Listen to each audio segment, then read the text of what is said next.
mixed race, so my mother was Chinese and my father was white. He was a mix of Irish, Swedish, Alberta boy, basically. And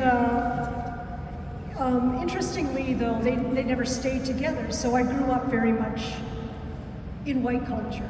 Knew very little about my Chinese background because they totally broke up, my parents. And so I didn't have a lot of connections to my Chinese roots. But my father was in the Second World War, and he was someone who was deeply affected by being in the war. And many years later, when I was older, I decided I wanted to understand what someone like he might have gone through. What was the experience of war as a young man who gave me one of these documents could tell me nothing. And most of them said to me, well, is exclusion the same as the head tax? Or what is the Exclusion Act? And they would also ask things like, say things like, well, my father, my grandfather, my mother, they never talked about it. It's like it never existed. It was this overwhelming silence that I encountered.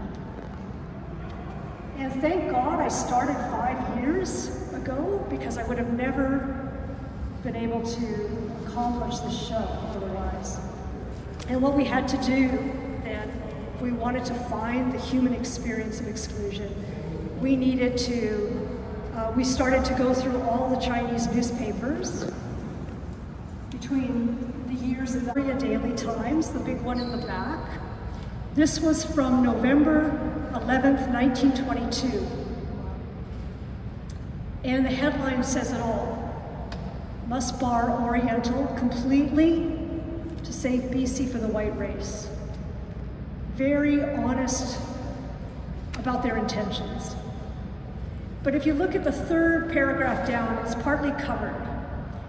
This was November again, 1922. Total exclusion of Chinese, Japanese, and what's missing is Hindus and all other Asiatics was the wish. 7 months later, it was only the Chinese. And there was this sense in the community, but why just us? We were the only ones to ever have to pay a head tax. Why are you singling us out again? What have we done that we are the only ones that have to suffer this indignity?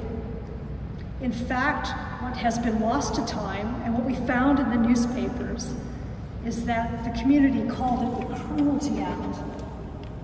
That was the first name they ever gave the Exclusion Act. It was actually the Cruelty Act. That it was cruel, it was an unusual punishment. And, I mean, we had always, in some ways, lived under exclusion. The first head tax was a form of exclusion. It was designed to ensure that the men building the railway would leave, and that they certainly wouldn't bring their families in. So that was exclusion. And so it's interesting to look at them because they're all arranged chronologically. You'll see eventually men start wearing more Western suits.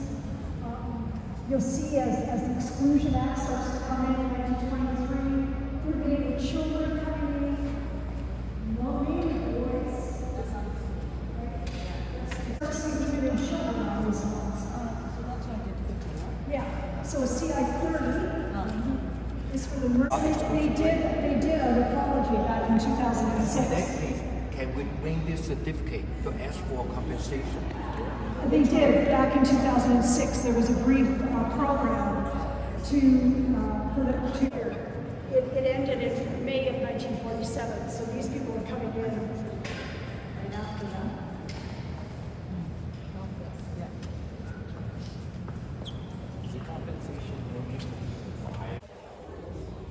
I'm going to tell you a little bit from talking about the act and how the community reacted, and I need to back up for a moment. One of the things that happened was, and this is what we learned, again, through reading the newspaper stories, because nobody remembered this, It wasn't so much the exclusion part of the act that bothered the community. It was actually the registration that put the fear of God into the community. There was this fear. People, some people had memories of the interrogation they went through when they first came to Canada. And because they had to report and answer all these questions, they were worried, what if I don't remember where I worked this year?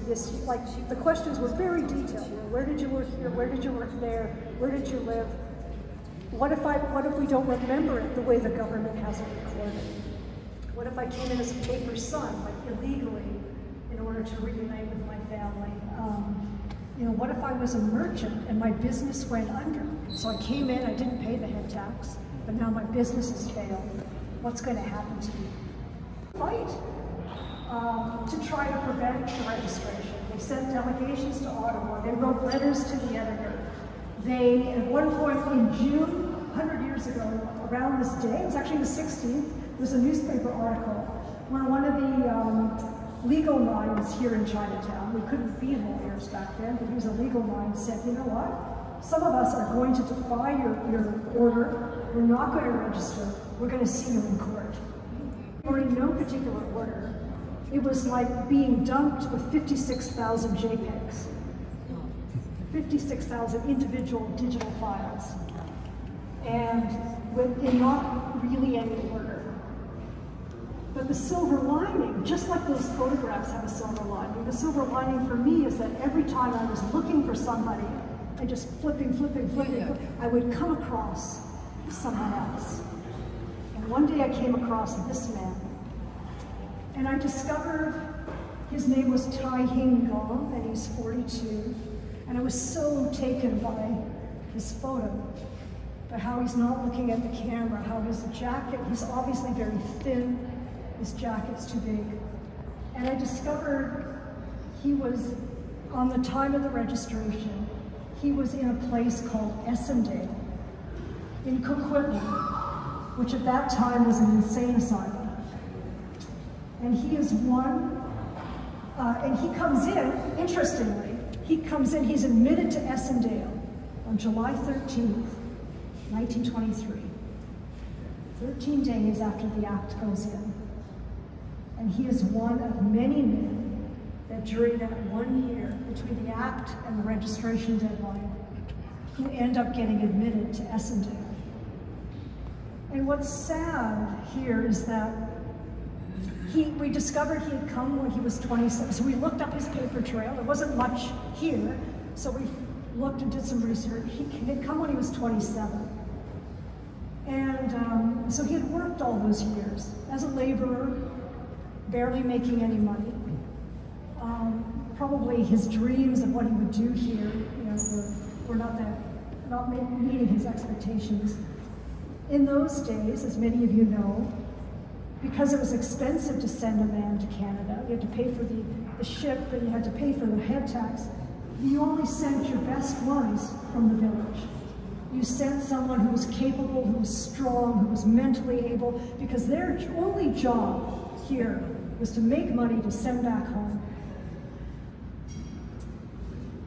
And yet, through those years of isolation, through the racism they experienced here, through the broken dreams, through loss of hope, but they kept on going. So he, between the age of 27 and 42, he kept going. And it takes this act to bring him to his knees. And it's many other men in here that are just the same, who lose all hope. And what we also discovered, again, through all this research we did, is between 23 and 24, we kept on coming across all these stories of Chinese men committing suicide, one after the other. And all men that had been here a while, would somehow manage to get by, but this act broke them. But what they end up doing is giving them this card. It's a CI-45. Remember I said it's a dizzying array of certificates. This is called a CI-45. says Department of Immigration and Colonization at the top. And along the bottom is this line. This certificate does not establish legal status in Canada. And this is a Canadian-born child. And this was a way for the government to symbolically transfer exclusion to a new generation who are born here. And most of these kids, children, are all born in Canada, and you'll see some of them have a poppy on them. And this first introduction to the Exclusion Act was through these men who in their little shoe boxes or photo albums would have this card. And I remember when I first saw it, I would say, but Ronald, you told me you were born in Nanaimo, so why do you have a card that says you have no legal status in Canada? And one of them said to me, you know what, it's because of these damn cards that we offered to serve for Canada, because we wanted to prove our loyalty. We were Canadian. And so this is, it's interesting how it galvanized a whole generation to serve a country that treated them like this. So here, talking about some of the stories that are really painful, this is what we call our plum blossom ball here.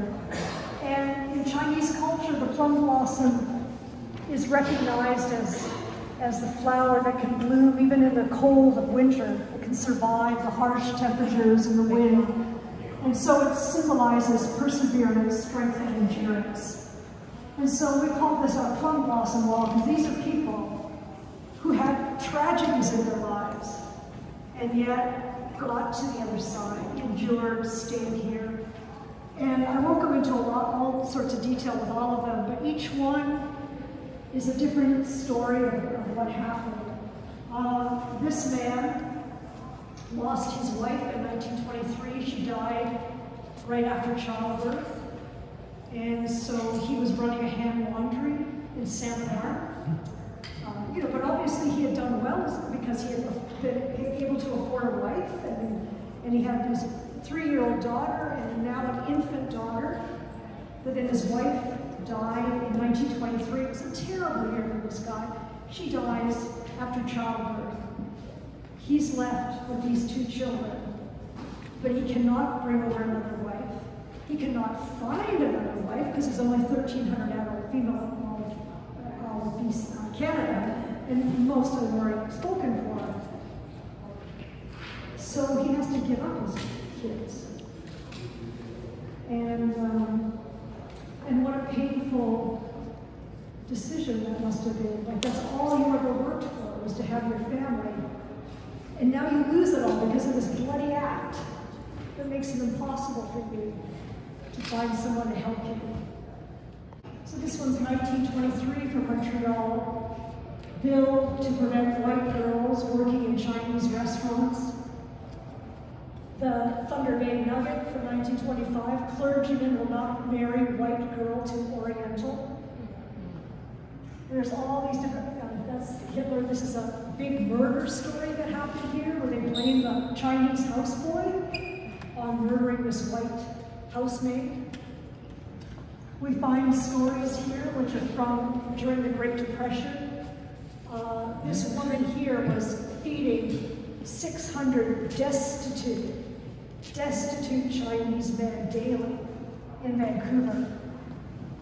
And they're described as mostly elderly and emaciated. And they were dying like flies. And this story is about how she was being accused of not using the money properly for good nutrition because all these men were dying with 43 cruel sections. There's that word again.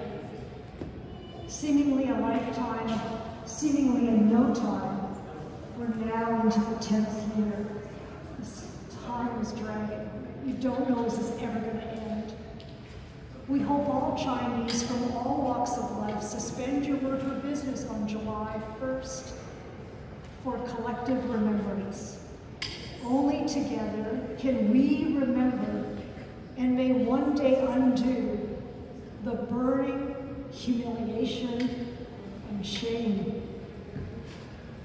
Those choice of words, I think, are really interesting because they reflect how the community felt. It was so strong. They even in some articles they say we feel like that we're being treated like criminals. There was even some idea that everybody had to be fingerprinted. And it's interesting because I thought, this is part of our story. If it was this traumatic, how can it be forgotten? I know there's a typo there. There's a typo.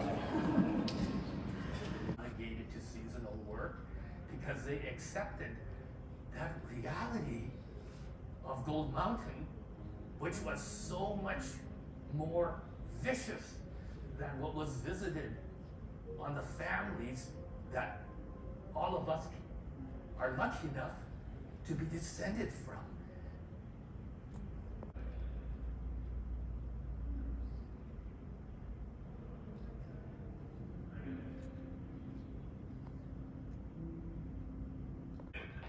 Get the boats and planes ready. Chinese families separated for decades can now reunite and make their home in the Dominion of Canada. And the government of Canada was voluble in its expression of more fairness and immigration, and a new page had been turned. However, that wasn't quite the case. I found in my research that 9 months later, actually no immigrants had been approved for arrival. Not one wife, not one child. 1947 was the repeal of the 1923 exclusion, but that didn't mean the kind of anti-Chinese exclusion somehow ended as well. It was actually restricted to family. So if you were already in Canada, then you could bring your wife and child or children, but they had to be children. So if you had adult children, if they were too old, then you couldn't bring them. And so family unification became a wrinkle. 加拿大啦，因為嗰時政府改變咧，如果你唔走咧，就要你留喺度，就唔准出去。因為所以我爸爸為咗個家庭，佢就忍痛都離開咗屋企人，再翻嚟加拿大。我係經過2次申請先嚟到移民到嚟加拿大，有個 interview 要問話，要問我啲 question， 問我啲 question 如果咩唔 match， 我爸爸以前嚟啊，即係你咪講關於鄉下嘅情形。我第一次問話，細蚊仔11歲，又見到帶住一個老西人問話，咁細個見到都驚啦。你唔好講係西人啦，大人你都驚啦，問你啲話你都驚啦。查得好緊要，即係要查㗎，唔係就個鐘頭，要問你好多 question。佢話問你，你響邊個水井啊？同埋你屋企又有，即係條村有幾多人啊？條村有幾多屋啊？同埋你住邊一條巷啊？邊條 aisle 啊？咁啊，同埋你間屋你個 room 嘅窗係 face 東南西北邊都好多，但係咧，所以到第2次申請嘅時候咧，就我哋好大壓力啦，已經好大 pressure。我驚呢次又失敗，就本來係1961年嚟嘅，但係嚟唔到啦。就所以咧就 stuck 咗喺香港，咁喺嗰度讀書啦，後尾喺度成長畢業，但係第2次申請都仲係要問話。就要抽我啲血，嗰時咧就未有 DNA， 咁佢咧就話我個血型似 match 邊個，咁我嘅血型咧就 match 我爹哋，咁咧又抽我爹哋嘅血，又抽我媽咪嘅血，但係好彩我唔係 match 我媽咪，如果 match 媽咪咧都唔俾我嚟㗎啦。Her name. So when he came, his father was already here, his 3 brothers were already here, but he had been adopted. And so he really didn't have official papers in his real identity.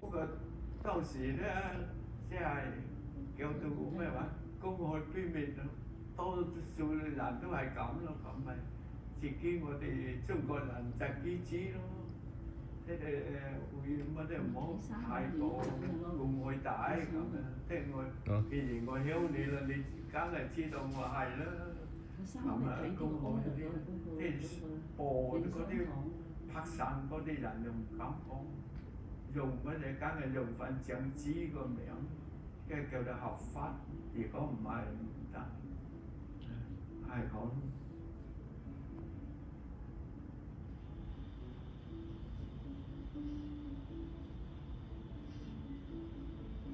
即係轉我哋肯白叫做肯白，咁誒就自己肯白講翻用係我嘅真名，有好多人都有，話好多肯白咪申請啲嫁人嚟啊，即係有我嘅真名，我咪可以我又正式加入個黃氏招真會咯。如果唔係咧，你就入嗰度又就乜啦嘛，你又姓第二姓嘅又來攞黃，咁又唔係咁方便嘅。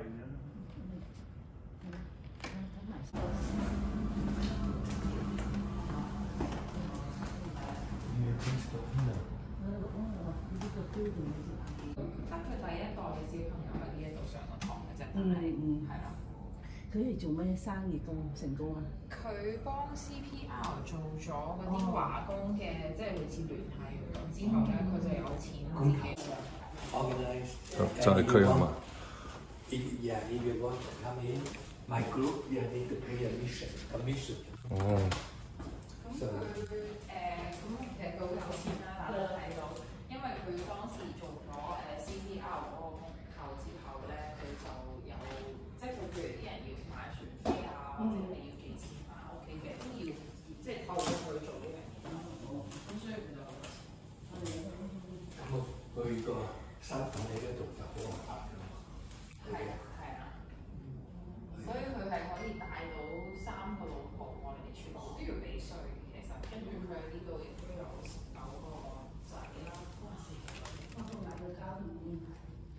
佢而家如果家人都做緊。係啊，通常我哋成日都話。讀書。